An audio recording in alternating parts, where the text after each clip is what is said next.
Hey, you know who this is? It's Emily. I'm trying to try to do as many videos as I can. I'm not working now. Actually, I got approved for disability with Social Security, which is a weight off my mind because I've been very depressed and I've been seeking medical treatment. I'm going to Beth Israel Hospital where I see a psychiatrist, a psychologist, and I also, on occasion, see other specialists for doing different types of psychological profile testing. So, I haven't been working actually now for roughly 6 months, and the reality is I'm healing, and it's going to take a lot of time, and also I've been trying to focus on things that I think I need to aim my efforts in, and all along I've always known that my son meant everything to me, and I still believe that. So I'm going to be aiming all my efforts really into my son's needs, because he's 14 now. He's only 4 years away from the age of 18, and to be honest with you, he's been struggling a lot. And I mean, when I say struggling, I mean he has trouble socializing, he has trouble focusing, he has trouble just doing homework. And I'm concerned for his welfare, and he's a good kid. And if I do anything in life, it's going to be to make sure that my son will be okay. To me, that means more than anything, you know? I mean, listen, I've been struggling with my transgender since I was just a little boy, 4 years old, and I know pain, I know suffering, and I know it's not easy. And my son's autistic. And I'll tell you something, and I told other people this, on September 11th, 2001, is the day my son lost his innocence. And you're going to question me as to why I say this. And I've got a reason, because every single day, and I mean every single day, my son, as part of his daily ritual, and we all know that autistic children have rituals, asks me day in and day out if 9/11 and the attacks ever really happened. And I've made the mistake in the past of saying, yes, Matthew, they really happened.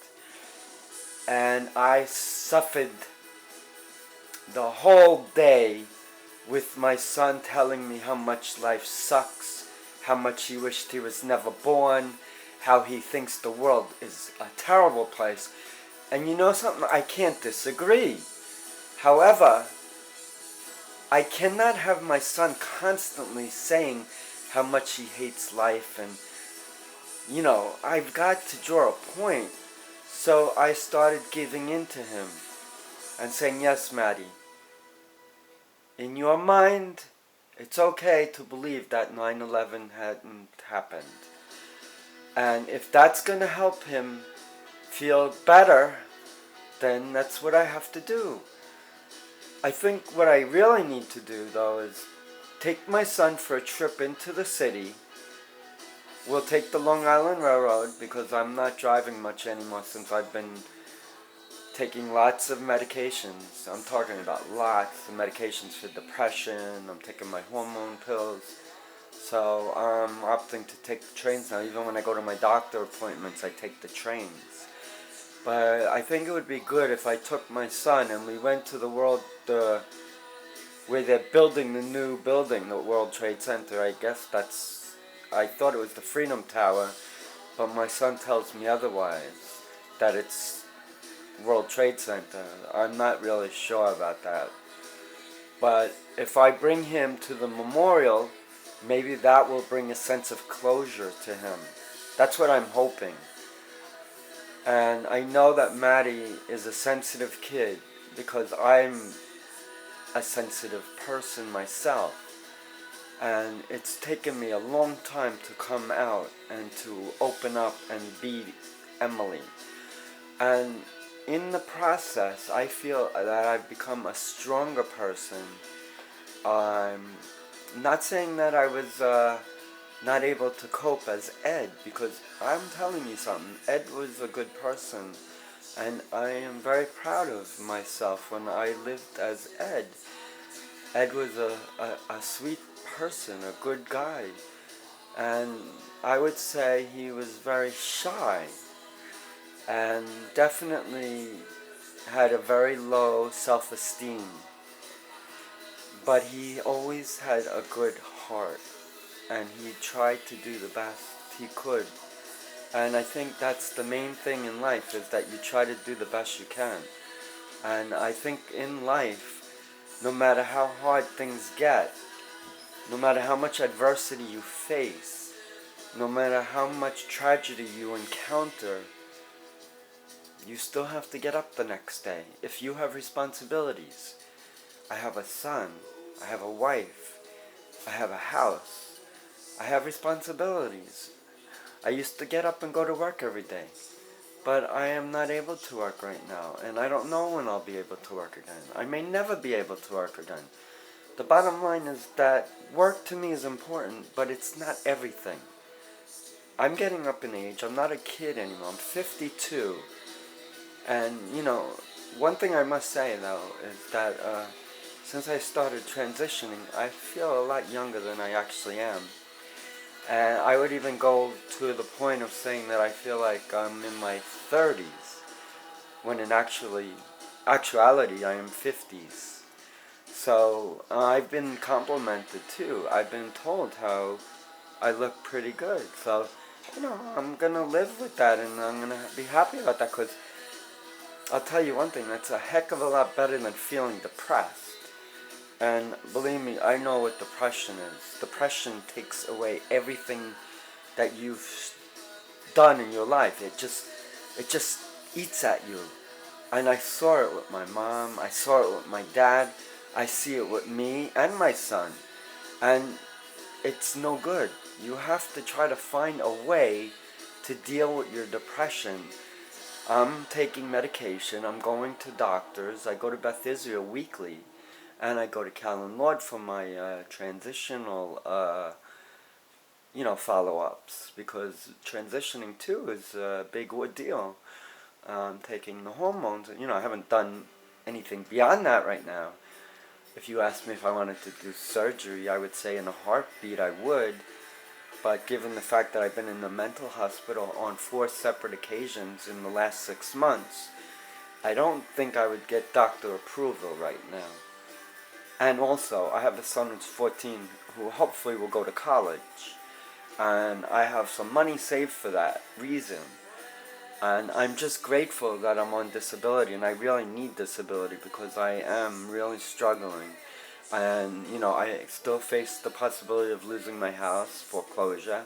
And I have a wife, I have a son, I have my mother-in-law, and I have my sister-in-law that comes here because she has a far commute.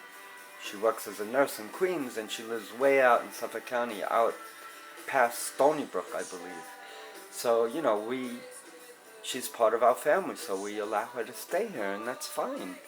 But the problem is that we have a very modest house. And that's another thing that really bothers me, and I write about it in my blog, is that in life, you're supposed to enjoy your life, right? I mean, I'm 52. I'm still young enough where I can enjoy my life. But you know something? The reality is I have a mortgage with 20 years remaining on it, and I went into arrears for 2 months, and already the mortgage company's on my back. They don't give me breathing room. And I mean, I can't live like that. It really is. I don't know how to further express my anger, but I have to stay composed. But I've literally yelled on the telephone, and that's not my nature. However, since becoming Emily, I find more of a strength. I don't know what it is, but I feel more peaceful, and I feel like I can take on the world. And the reality is I used to be a very shy person. Now I have no reservations whatsoever. I can do videos. I can go on TV if I was asked to. I could do radio shows. I could even guest host for Saturday Night Live, I bet. and it wouldn't even faze me because I'm not afraid anymore. Why should I be afraid? I lost my dad. My dad jumped in front of a freaking train, took his life. I mean, I saw my mom starve herself to death. I seen so much pain in my life that, I said, what the F? You live life once. And there are two great movies I just saw recently that I would recommend in a heartbeat. Actually, maybe I will even blog it. I'll write it in my blog. Plus, I'm on eZine now, which is pretty cool. But I'm at that 10 level mark, so now I have to pay a membership fee. I'd rather be paid for my writing instead of having to pay to write. That makes no sense, because I'm on Hub Pages and I write for free. I'm on Blogspot and I write for free. So why do I have to pay for eZine? Just because I get more exposure? I mean, if the exposure is going to mean something, it's going to get my name out there, and it's going to help me to get my message across about autism and transgender and helping people, then okay, I'm fine with that. But, I don't know if that's going to be the case. But what was I saying? Because I'm jumping all over the place right now. And also I've been having trouble sleeping at night. I definitely say I'm an insomniac. A workaholic I used to be. Thank God I'm not working now because I need rest. And I need to just focus on me and focus on advocating for my son. Those are the two and the mortgage. And the bills. So you see, I still have these worries. But I'm also approaching life differently now. Oh, yeah, now I remember what I wanted to say. Oh, by the way, I have James in the background. You may recognize that group. They are a great group. I remember them in the 80s. Actually, one of my favorites. I think they're from Manchester in Great Britain, if I'm not mistaken. But I was definitely influenced by that group, and I loved their music. Now, what was I saying? Oh yeah, mortgage. I'm 52. I'm disabled, severely depressed, and struggling with transgender. Wishing that I could have the surgery to become a female fully. But it's not going to happen. Or I don't believe it's going to happen anytime soon. So I just have to live the way I'm living. Plus, I don't really need the surgery, to be honest with you. I'm very committed to my family, my wife, my son. So to me, the surgery would be icing on the cake if it got to that point. But 20 years left on a mortgage when I'm sick. And you know what that means? That I would be a slave to the freaking mortgage for 20 more years until I'm 72. That's right. I just said 72. I'll have to be paying that damn mortgage. That's fucked up. 72? Come on, give me a break. That's slavery. I don't want to live my life struggling just to goddamn pay the freaking mortgage. Life is supposed to be enjoyed, not supposed to be a slave. And I saw a wonderful movie that I really related to, and it was really relatable. And it was called The World's End. And I'll tell you something, Simon Pegg and Nick Frost are my two favorite actors, man. I just love those guys. They are so funny. And I just saw Shaun of the Dead, which was really cool. I mean, I didn't see that in the theaters, but I saw it on the DVD, and I can't stop watching it now. It's like a habit. And what else did I see that I highly recommend? Yeah, We're the Millers. That was hilarious. We're the Millers. And then there was another movie called, I believe it was called The End, where the actual actors portray themselves in an end-of-the-world catastrophe, where these 5 actors, or 6, get together in the house to try to get through this whatever you want to call it, this apocalypse. And it's hilarious. I mean, it's hilarious. But that's what I like to do now. I mean, because look, I have struggled. I've been in the hospital 6 months. I was depressed. I even tried to commit suicide. I'm trying to deal with my gender issues. And I have a wife and son who I love and I care for. And I have a son who's really struggling. I mean, when I say struggling, I really mean he's struggling. And I'm scared for his future. And I know in my heart that he has to go to a residential school. Because if he doesn't go to residential school, I don't know what his future is going to be. And I've been in touch with his psychiatrist at the school, the psychologist, and the social worker that comes to our house. And I convened a a school education, CSE, Committee on Special Needs Education, meeting on behalf of my son to address my concerns. And I wrote a letter and a list of like 100 concerns that I have for my son. And they are legitimate concerns. If you or anyone have any experience with autism, you would know where I'm coming from. I have a 14-year-old kid who's autistic. We knew he was autistic since he was 3, and he was in early intervention at that age. And all throughout the years, he's been seeing doctors and psychologists and social workers, and he's been bounced around in schools. He's been in different schools. He's been suspended from schools. He has one-on-ones. They tried to mainstream him. Then they took him out and put him in a special class. So, my son's been through it all, and he hates school. He goes to school every day, but to him, school isn't much to him. It doesn't mean anything. When I went to school, I did the best I could, I strived to achieve, to make something of my life.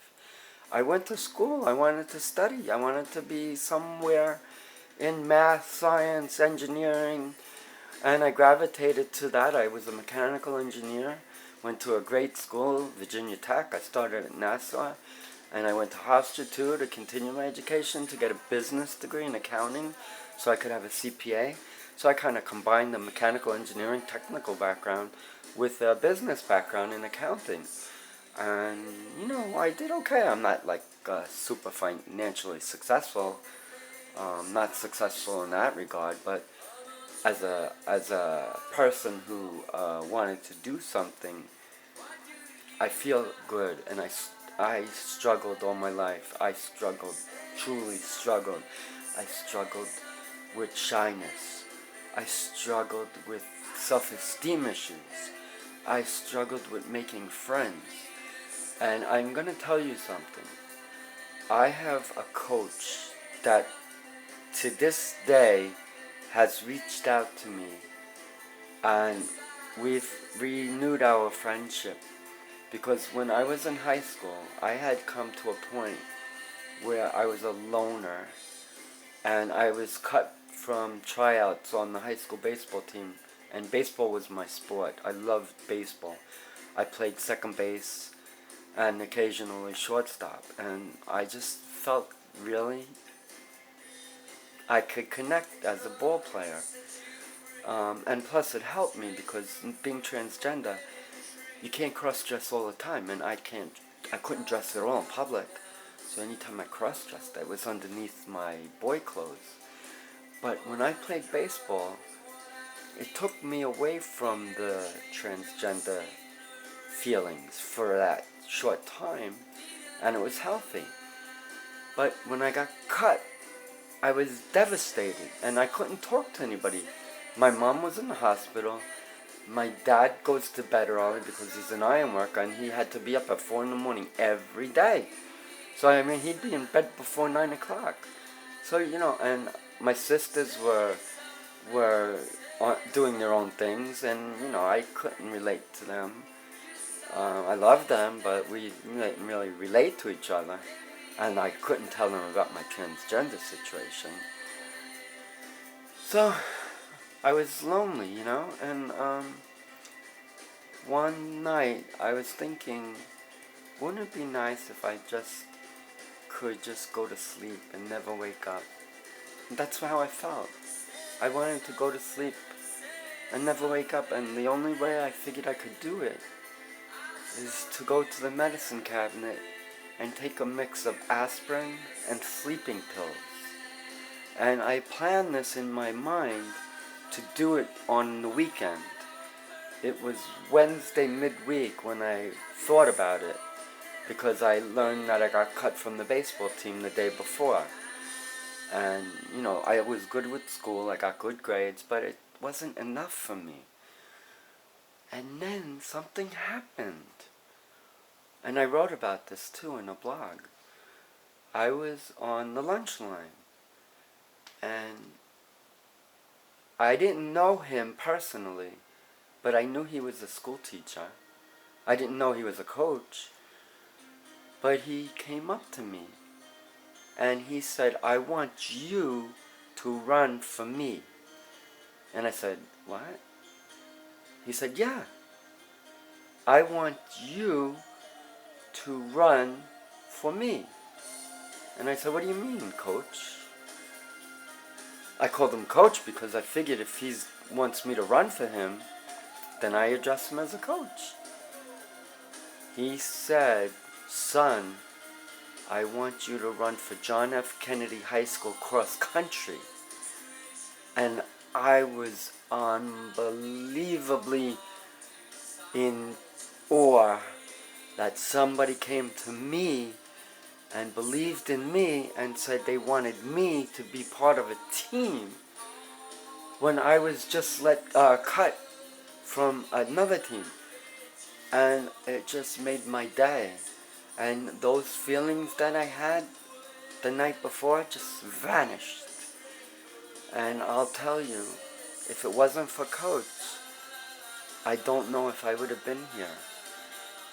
And I became friends with Coach on Facebook, and his daughter became friends with me on Facebook through our connection. And she learned about me and my story of being transgender, transitioning, and she invited me to participate, to come to Coach's 75th birthday. And I was honored. And, I was transitioning, but out of respect for my coach, I decided to go as Ed, who I've always been in his eyes and in many people's eyes.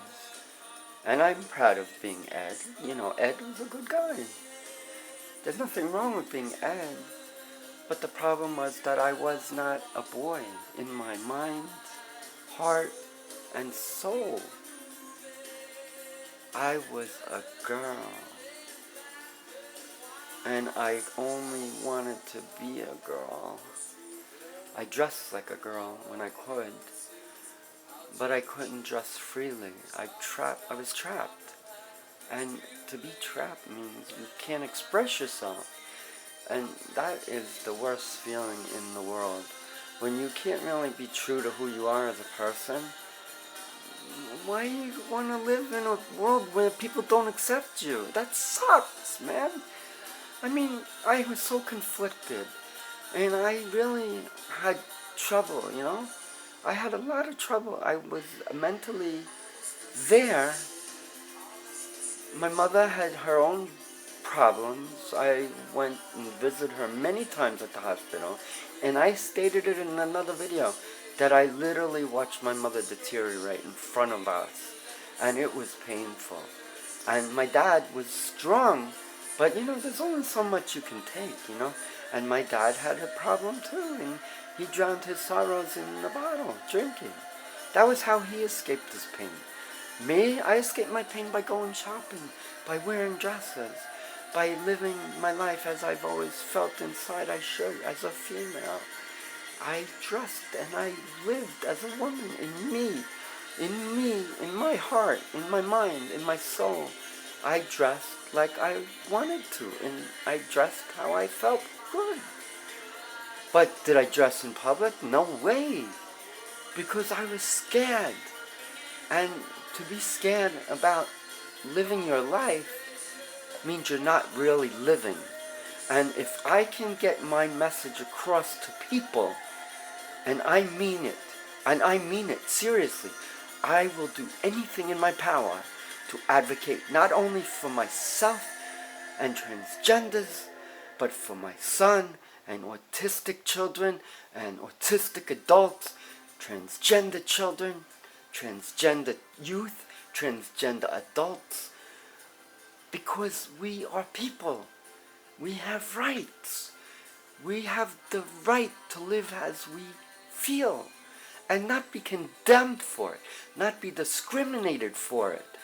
We live life once. If you only get one chance at life, you want to be happy, right? You want to live your life. You want to seize the moment. You want to take every advantage of what you do in your life. You're tired of being meek. You're tired of being shy. You're tired of being tired of other people's opinions. They don't mean anything. If they judge you and they condemn you, then you don't need them. You need people who support you and believe in you and trust you and accept you for who you are. And I've come to realize that. And you know what? I'm not afraid to reveal who I am. I am Emily. I am Ed. I'm the same person I've always been. And big deal, I wear a dress. I wear a dress for a reason, because that's who I am. And I dress as a woman because that is what I am. And I'm not afraid of it anymore. I'm not ashamed. And why should I ever be ashamed? I love my wife. I love my son. I love my family. And I'll do anything in my power to do whatever I have to. But I am Emily. I'm proud of Emily. And I've come a long way. I still got a long way to go. I'm still depressed. I got screwed working for a company where they treated me like garbage. And if I could, I don't even want to go there. But I do have to say, there was a woman there who I do like. We lost touch, but I like her, Leslie Pennypacker. And I think she's a good person. She works very hard. You know, I felt betrayed in a way, but I thought very highly of Leslie, because here's a young woman who has a baby girl. She's young, but Leslie puts her heart and soul into work, and she's very dedicated, and I drew inspiration from Leslie, and I just was very, how can I say, I can't hold a grudge against Leslie. I loved the woman because she trusted me. She accepted me. She always referred to me as Emily. And I miss her. We were friends. I wish she was still my friend. I would do anything to reach out to her if ever I needed to. I respect that, Leslie very much. And I know she respected me. So I don't have any ill will towards my friend Emily, to my friend Leslie. I love Leslie. And I also have a good friend, Ellen. Ellen I'm friends with, and I actually do stop and meet with her on occasion. And it's funny because Leslie and Ellen were the two I interviewed with. And I went there as a